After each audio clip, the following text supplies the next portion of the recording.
Guys आज कुछ बोलने का मन नहीं है, बस यही कहूँगा कि सब खत्म हो गया यार। आज पापा ने खुद ही बोल दिया कि नहीं है तेरे बस का यूट्यूब, छोड़ दे, अब तू कुछ ही नहीं रखा इसमें।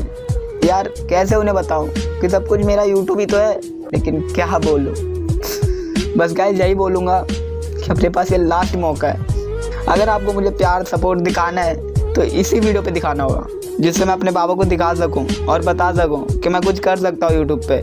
नहीं तो सब खत्म, जितनी मेहनत थी सब खत्म गाइस, सब खत्म।